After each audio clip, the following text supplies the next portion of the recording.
실망하셨을 수도 있을 것입니다. 또는 짜증날 수도 있을 것입니다. 왜 목사가 다른 자리에 가서 더군다나 우리 목사님 말씀 들어봤는데 그 생각이 드는 마음이 많으십니다. 왜냐하면 공항에서 오늘 아침 로마에서 타고 조금 전에 내려서 이제 들어왔는데 픽업하신 목사님이 여러분의 교회가 아주 좋은 교회라고 또 목사님 때문에 하신 목사님이라고 칭찬을 한참 하셨기 때문에 훨씬 더 그런 마음이 많습니다.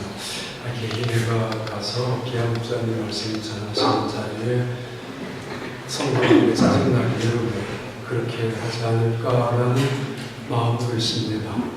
아무튼 죄송하게 생각하지만 그래도 주어진 기회에 말씀 한번 나눠보려고 합니다. 징기스칸은 이렇게 이야기했습니다. 칼로서 얻어진 것이 아니라면 아무런 의미가 없다. 자기 실력이나 힘이나 능력을 통해서 싸워서 쟁취하고 그래서 무엇인가 정복하고 얻어진 것이 의미가 있는 것이라고 그는 그렇게 이야기했었고, 그리고 그는 그 실력대로 그의 말대로 소신대로 언제나 싸워서 이겼고 이긴 대로 정복해 나가서 아마 나폴레옹 이상의 전 세계 가장 큰 정복자의 이름을 남겼던 사람이 바로 징기스칸이라는 사람입니다. 그렇습니다. 이 세상은 강자가 살아남게 됩니다. 그것을 약육강식이라고 합니다. 혹은 정글의 법칙이라고도 하기도 합니다. 세상은 당연히 강자가 살아남게 마련입니다. 물론 게임 법칙도 있습니다. 어딜 가든지 요즘 오디션 프로그램이 대단히 많이 있습니다만 마지막 순간에는 승자와 패자가 갈라지고 1등과 2등과 3등이 엄격히 구별됩니다. 때로는 1점 차이로, 때로는 0.01초 차이로 승자와 패자가 갈라지기도 하고 아주 안타깝게 때로는 억울할 정도로 이런 승자의 원칙도 존재하는 것이 우리가 살아가는 이 세상입니다. 아주 훨씬 더 경쟁 속에 살아갑니다. 글로벌 시대입니다. 그러기에 이 세상에 훨씬 더 많은 회사와 또는 기업들 간의 경쟁이 있습니다. 기업들은 기업을 확장시키기 위하여, 아니 이윤을 남기기 위하여, 혹은 나름대로의 어떤 승자가 되기 위하여 최대한 노력하고 있습니다. 오늘 우리가 살아가는 이 세상은 힘이 없는 사람은 도태되고 낙오되고 그리고 결국은 패배자가 되고 맙니다. 그런데 예수님이 이렇게 말씀하셨습니다. 칼을 쓰는 자는 칼로 망한다. 칼로서 싸워서 이기지 아니하는 것은 아무런 의미가 없다라고 이야기했었는데, 아니 예수님 무슨 말씀입니까? 여러분 살고 있는 이 프랑스 파리에 여러분 잘 아실 것 같은데 제가 5년 전에 4년 정확히 모르겠습니다. 지금 한 번 더 갖고 저 책을 가지고 오려고 했는데 놓친 것 같습니다. 불러오시네요. 책을. 저자가 제가 아는 대로는 프랑스 파리의 유럽경영대학원 인시아드라고 하는 그곳에 대학 교수로 계시는 김위찬 교수님, 그리고 르네 모르네 아무튼 두 사람이 공주한 불러오셨습니다. 그 책의 내용은 대충 이렇습니다.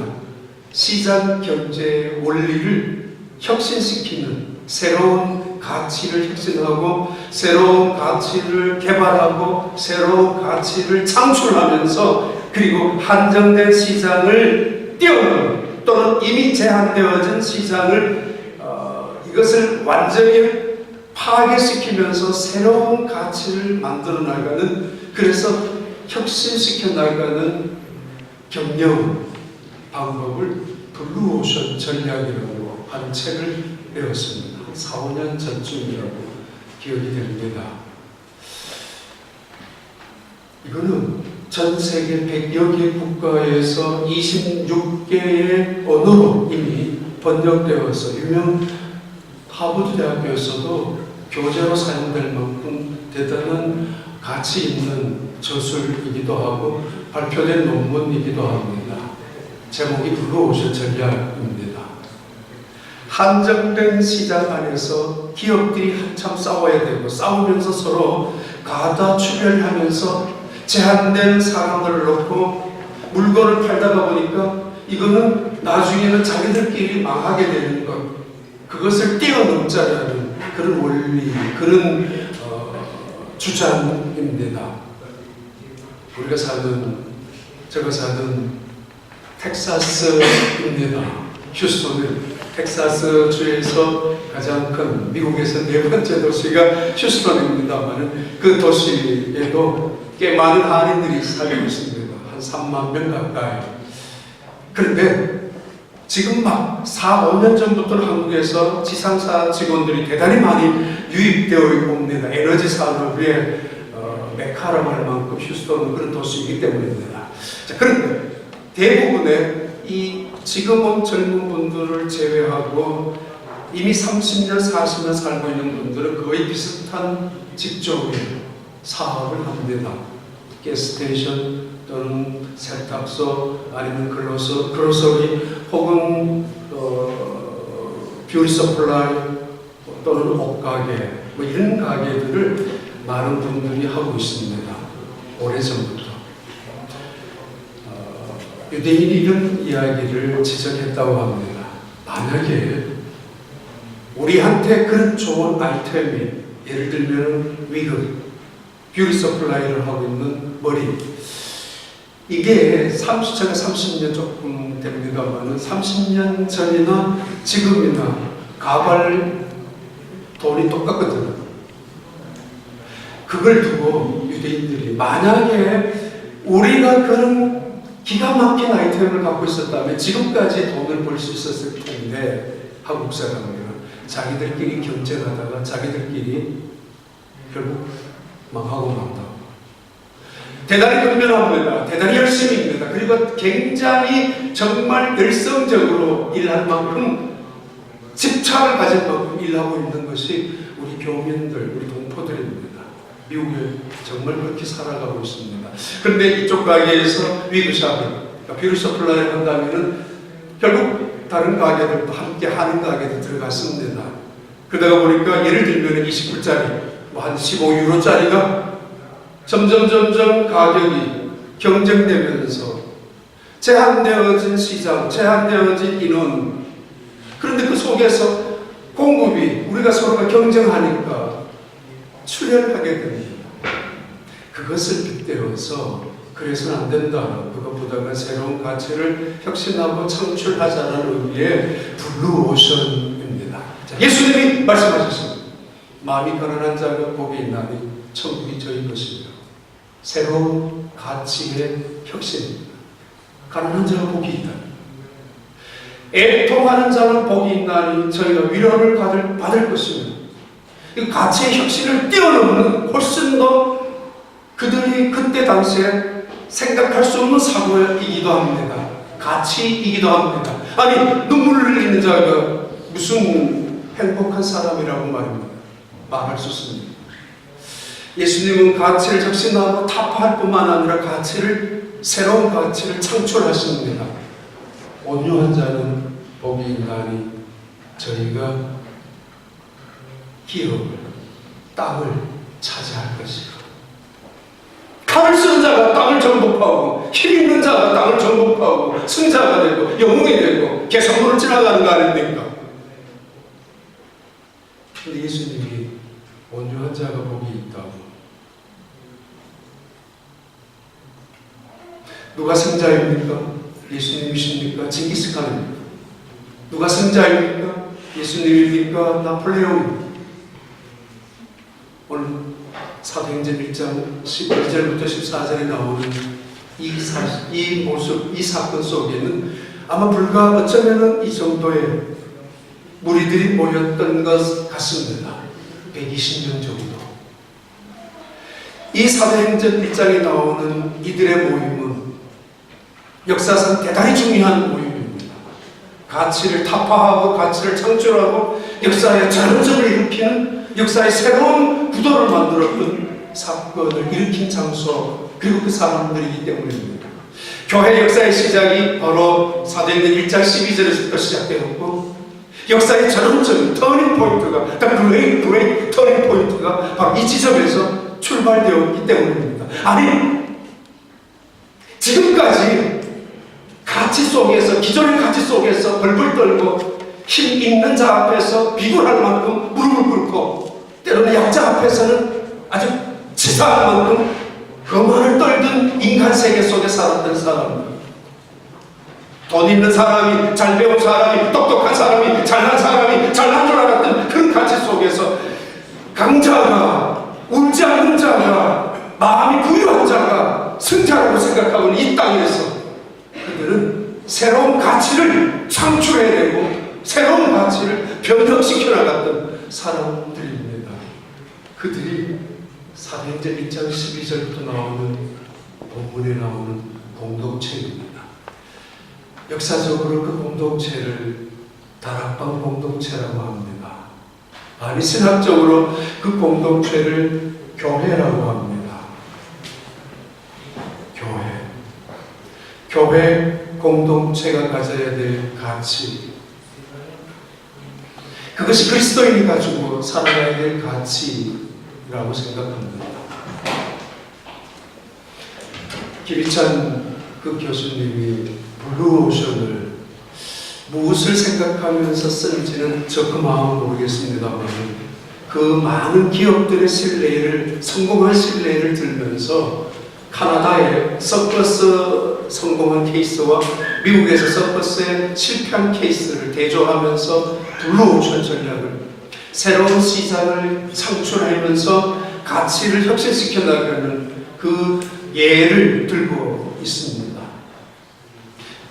아무튼 이 교회 공동체, 아니 교회 공동체만이 가져야 되는 가치, 그리고 그들은 초대교회에 그들이 가지고 있었던 공동체의 가치는 그들만이 가지고 있었던 가치가 아니라 온 세상을 뒤바꿔놓은, 역사를 변화시키는, 그리고 기독교를 세워나가는, 2000년 동안이나 지금까지 기독교를 존재시켜 나가는 가치를 시작해 놓은 사람들이었습니다. 어떤 사람들이었을까요? 무슨 가치를 혁신했을까요? 어떤 가치를 창출해왔을까요? 첫째는 용서입니다. 용서. 교회 공동체란 용서 공동체입니다. 가정 공동체는 두말할 나위도 없습니다. 부부는 짝 디스크립션이 용서입니다. 교회도 용서입니다. 120명 정도가 모였습니다. 성경에는 베드로, 야고보, 요한, 안드레, 빌립, 그러면서 11명과 예수님의 어머니 마리아와 예수님의 동생 야고보, 그리고 시몬, 아마 가족들이 다 모였을 것이고, 그 외에 적어도 많은 사람들, 약 100여 명의 이름 없는 무명의 사람들이 모여 있습니다. 자, 예수님이 떠나가셨습니다. 떠나가신 걸 생각하면, 승천하셨던 걸 생각하면 지금도 그 가슴이 두근거리고 감격스럽습니다. 감람산이라는 곳에서 예수님이 떠나가셨던 그 순간에 그들은 정말 상상도 못했던 광경 앞에서 가슴이 황홀해졌던 그것을 기억하고 있습니다. 그것은 순식간에 지나가고 맙니다.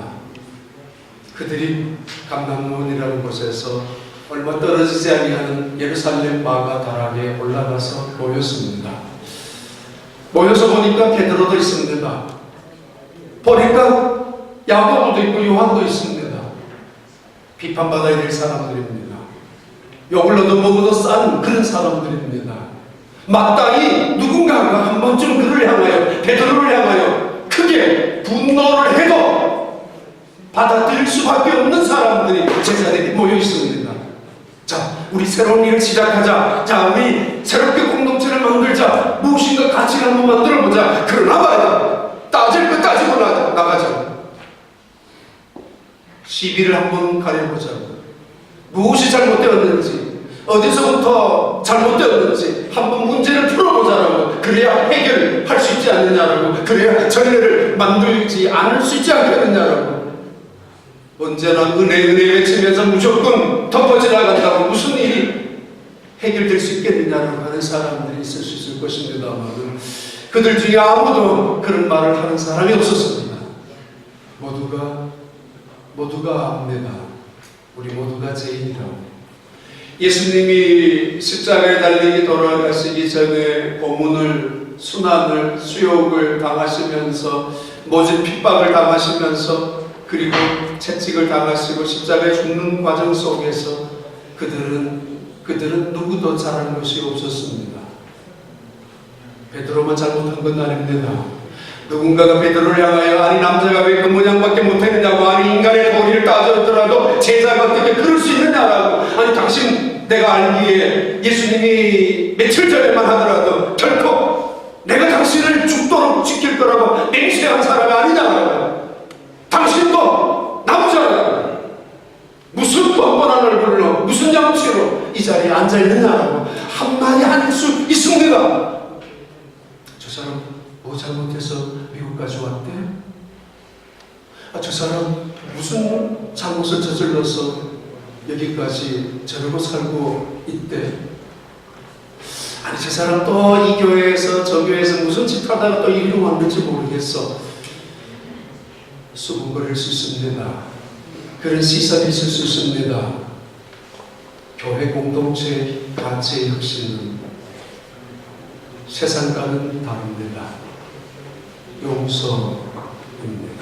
지금까지는 서기관과 바리새인들은, 지금까지는 전통적인 율법 속에는 반드시 죄는 응징받아야 하고 응징해야 합니다. 그래야 하나님의 의가 살아나고 그래야 하나님의 뜻이 이루어질 거라고 믿었습니다.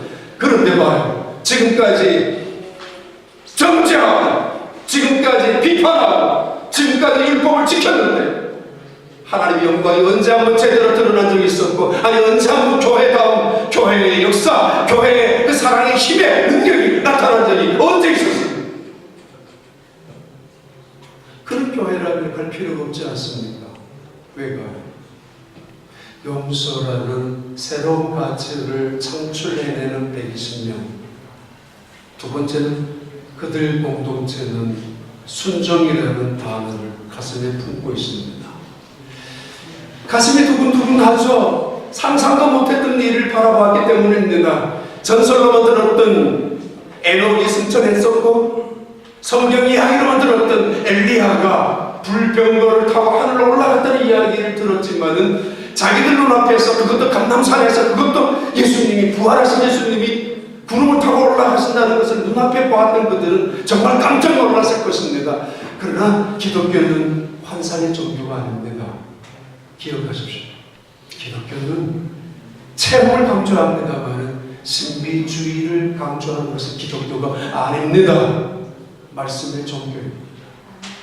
예수님이 말씀하셨습니다.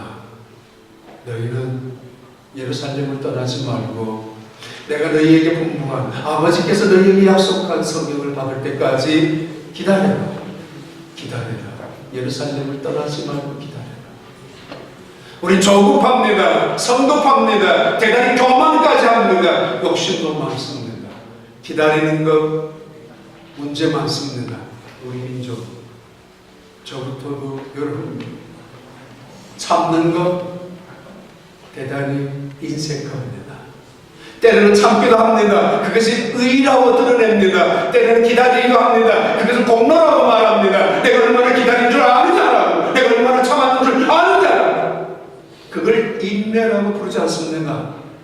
순종은 끝까지입니다. 500명이 그 감람산에 있었는지 120명이 있었는지는 알 수 없습니다. 혹은 12명이 70명이 있었는지는 알 수 없습니다만, 아무튼 500명이었든 50명이었든 70명이었든 11명이었든 그 감람산에 있었던 사람들, 순종하는 사람들만이 모였습니다.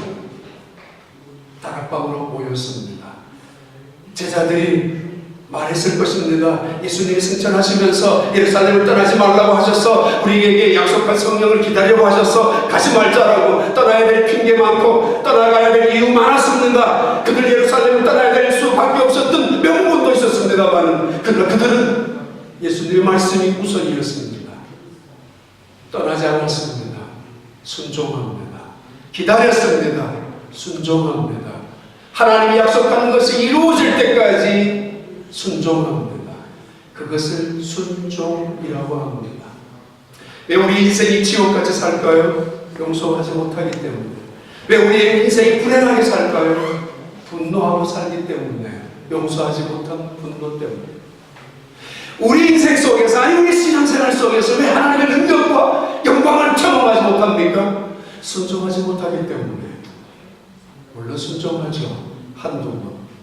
물론 순종하죠. 내가 손에 덜 보는 것. 물론 순종하죠. 적당한 것만, 괜찮은 것만. 순종은 끝까지입니다. 순종은 내가 모르는 것까지입니다. 요단강을 건너는 것 순종이고, 여리고성을 건너는 것, 여리고성을 도는 것, 무너뜨리게 하는 것 순종입니다. 그 순종을 믿음이라고 합니다. 내 생각, 내 기분, 내 감정 따위를 믿음이라고 부르지 않습니다. 믿음, 순종입니다. 하나님을 믿는 것을 믿음이라고 하고 하나님의 말씀을 믿는 것을 순종이라고 하지 않습니까? 믿음과 순종은 동일한 것입니다.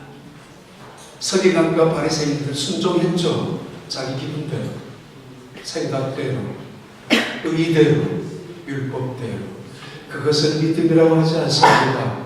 그들이 했던 순종 속에서 능력이, 그들이 했던 순종 속에서 기적이 이루어진 적이 언제 있었습니까?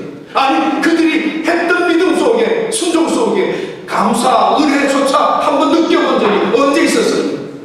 밤낮 비판, 비난 외에는 말입니다. 형식, 껍데기 외에는 말입니다.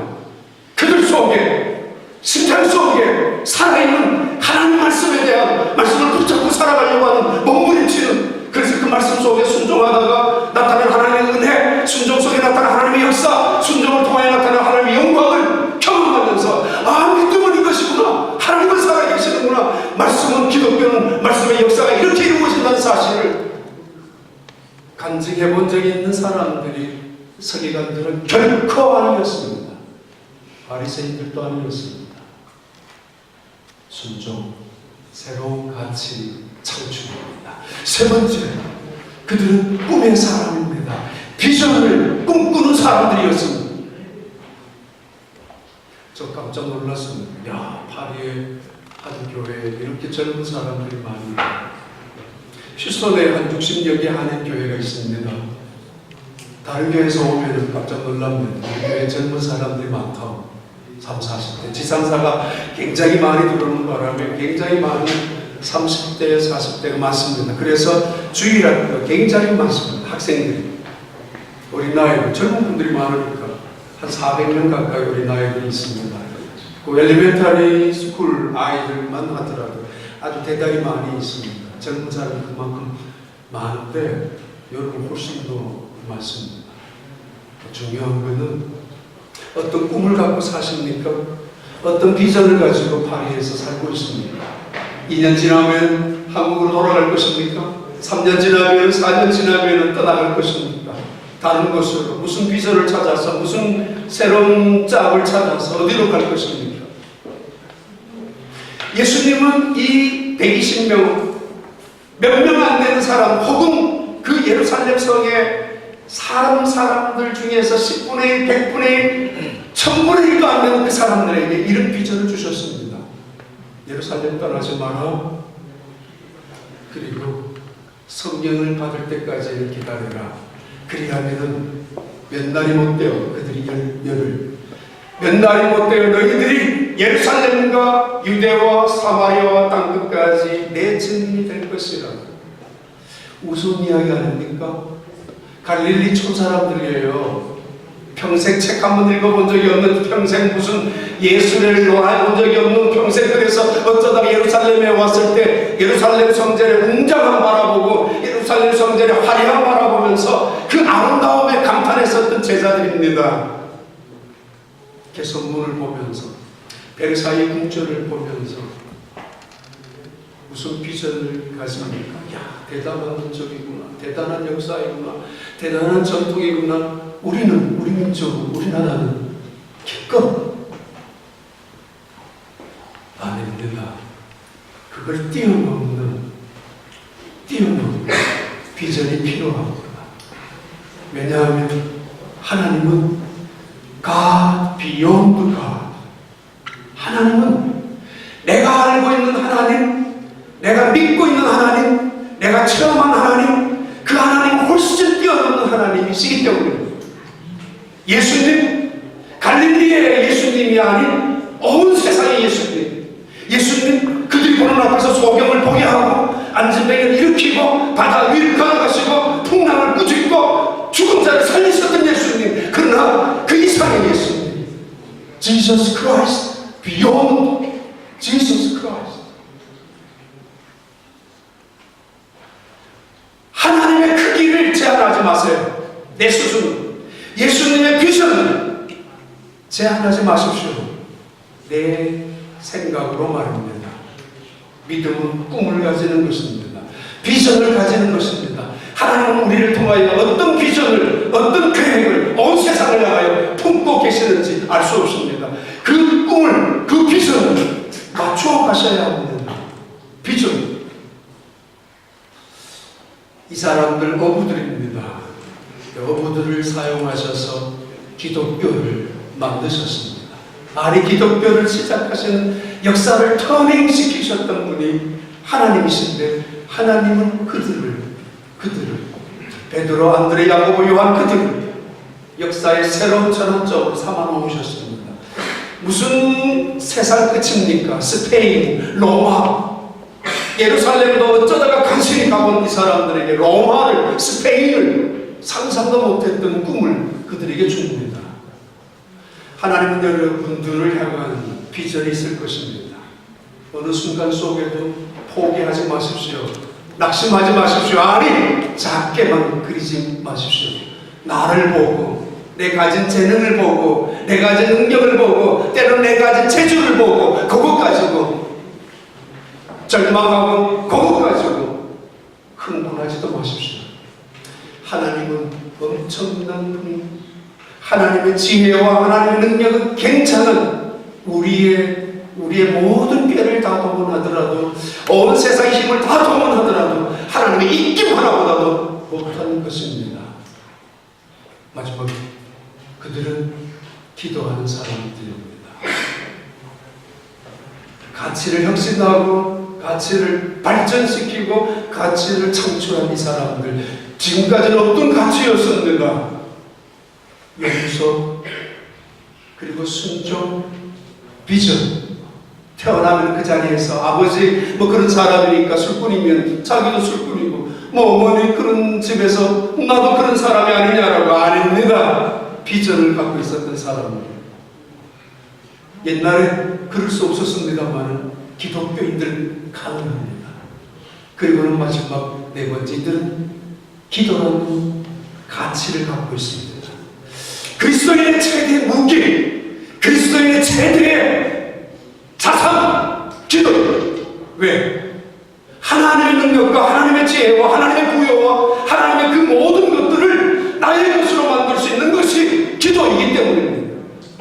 가진 것이 없다고요? 때로는 배운 것도 없다고요? 가문도 약하다고요? 아니, 재주도 부족하다고요? 기도하세요. 저 사람 대단한 재주꾼인 것 같고 훨씬 더 모든 끼가 탁월한 것 같은데, 그러나 그 사람 성공하는 것 보면은, 하나님 사용하는 것 보면은 다를 수가 있습니다. 아닌 것 같은 사람, 쓸모없는 것 같은 사람, 별볼일 없는 것 같은 사람, 아니 저 사람이 무시하지 마십시오. 하나님이 사용하면 정기한 자리에 올려놓으면 누구도 끌어낼 자 없고 누구도 무시할 자 없습니다. 하나님은 기도하는 자를 사용하기를 원하십니다. 하나님은 오늘도 기도하는 사람을 찾고 계십니다. 기도는 성도의 최고의 자산입니다.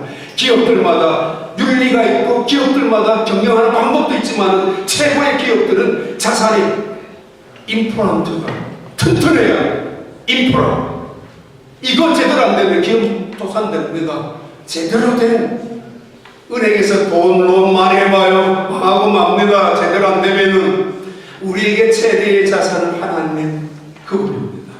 그분을 나의 자산으로 삼는 방법이 기도입니다. 징기스칸 죽기 전에 그의 아들들에게 편지를 적었습니다. 이렇게 적었습니다. 이 세상에서 내가 왜 싸우며 살아야 했는지 그 이유를 몰랐었다. 우리 아버지가 왜 살해당해야 했었고 우리 어머니가 왜 납치당하여 살해되어야 했는지 내 아내가 왜 납치되어서 적장의 아들을 임신해서 그 아들을 내가 키워야 했는지 혹은 내가 왜 적장을 다시 보복해서 죽이고 그 아들을 나의 경호실장으로 만들었는지 우리가 왜 싸워야 했는지 나는 몰랐었다라고. 왜 피를 흘리면서 싸워야 하고 서로 죽여야만 했는지 몰랐었다고. 그런데 징기스칸은 편지 쓰면서 말합니다. 이제 칼과 머리를 밖으로 돌리자고. 밖으로 돌려버리니까 초원이 끝없이 펼쳐진 초원지, 얼마든지 먹고 살 수 있는 초원지가 있는데 왜 싸워야 했는지 몰랐을까? 우리 몽골인이 그렇게 원래가 잔인했었는지 아니다. 싸우지 않고 정복하는 것이 중요하다. 예수님 감람산 겟세마네 언덕에 죽기 전에 승천하셨던 그 산, 그 죽기 40일 전에 그 산에서 칼을 가지고 달려온 그 군인들을 향하여 베드로가 말고의 길을 쳤던 그 베드로를 향하여 예수님 말씀하셨습니다.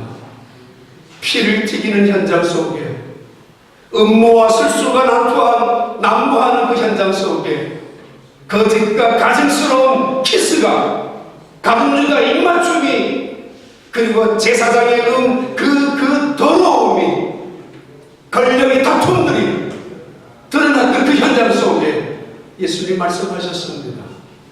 칼을 쓰는 자는 칼로 망한다. 예수님 십자가에 위해서 말씀하셨습니다.